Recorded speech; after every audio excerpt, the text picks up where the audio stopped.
Well, just stepping back for a second, I mean, there are a few things that started to happen in, I would say, the late '90s. So when I was at Sears, my second to last role was, and Sears was very forward thinking actually in this regard. They obviously have missed a lot of other things along the way, but we were pretty early investors in growing our .com business, and I actually led an enterprise initiative, which was called multi-channel integration or omni-channel as we would call it. And there were two things I think that were most important that I started to see, and I think that have kind of played out over the last 20 years or so.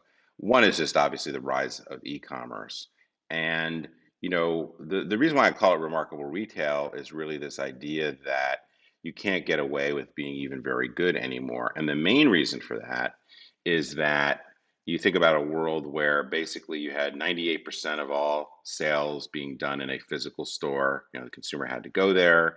You could only buy what happened to be carried by that particular retailer. You had to go during store hours. Most of the information you got was from traditional advertising, maybe a salesperson, maybe your neighbor. And then you had basically mail order catalog.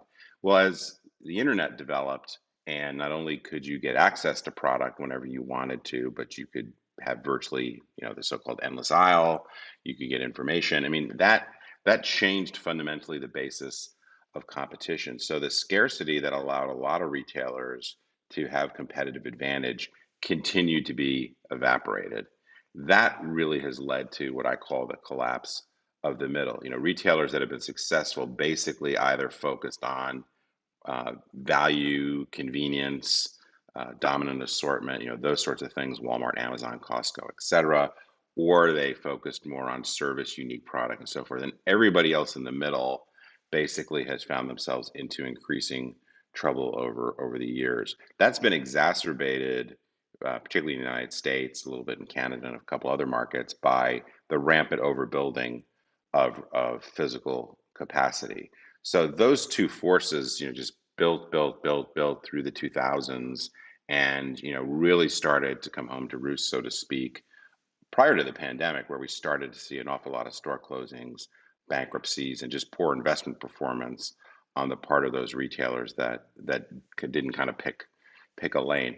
The pandemic, I think, obviously, I mean, everybody's made this point that it's accelerated a lot of trends. And certainly, if you were a non essential retailer or you were overly reliant on physical retail, it was especially bad.